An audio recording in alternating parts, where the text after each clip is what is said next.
Welcome back to the Rich Nonprofit. This is straight talk for mission-driven leaders. We are weeks away from Q4, and too many nonprofit leaders are about to carry the same underfunded, overextended model into 2026. In this episode, I want to call out one of the biggest reasons that this happens, the internalized belief that wanting more funding makes you less mission-driven. This is the season to challenge that. Because if your goal is to serve more people next year, you need to go into the final quarter of this year with a funding plan that matches your big vision, not the industry's low bar.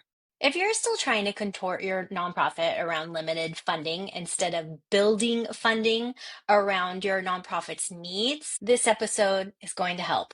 Somewhere along the way, you were taught to feel bad about money, not just asking for it, even wanting it. Wanting funding became synonymous with being too ambitious, too corporate, or not grounded in the mission. And now we've got these women leaders doing life-saving work, and they're apologizing for wanting to hire more staff, for dreaming beyond just making it through this fiscal year and then we'll see. We've been conditioned to believe that integrity looks like operating at a deficit. That humility means shrinking, that caring about your people means you don't care about compensation. And I want to tell you this narrative is a trap because no amount of sacrifice will stabilize your budget. No amount of shrinking will sustain your mission. And believe me, no amount of apologizing will bring in the revenue you need to scale.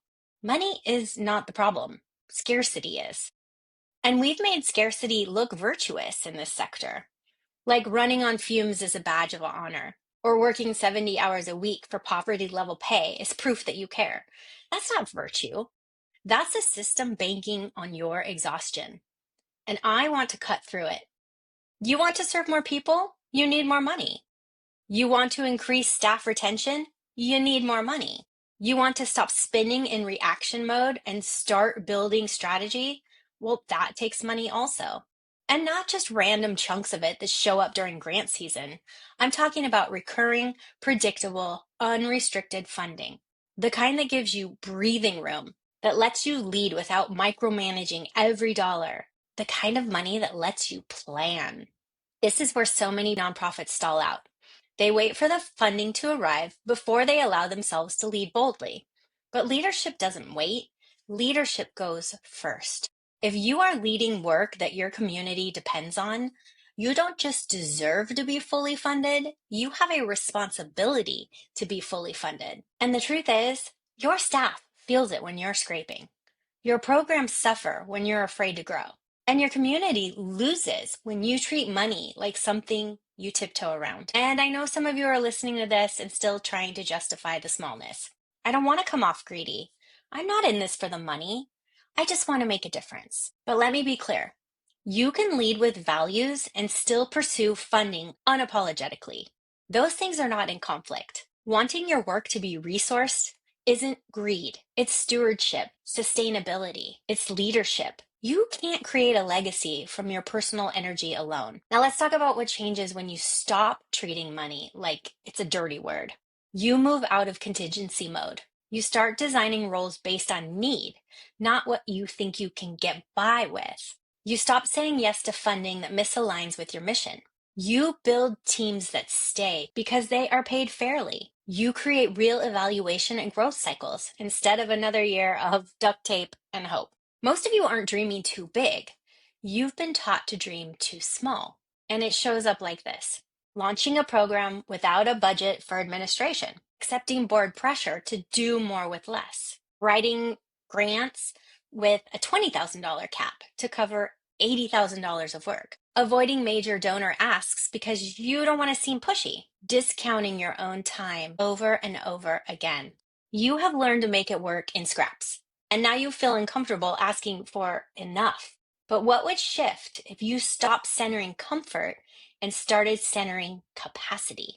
Not just your own capacity, but your teams, your clients, your communities. Because every dollar you raise with clarity and conviction becomes capacity. You then have capacity to rest, to retain talent, and to lead with vision instead of being in crisis management.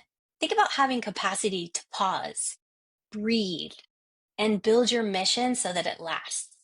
Your community doesn't benefit from your burnout. They benefit from your sustainability.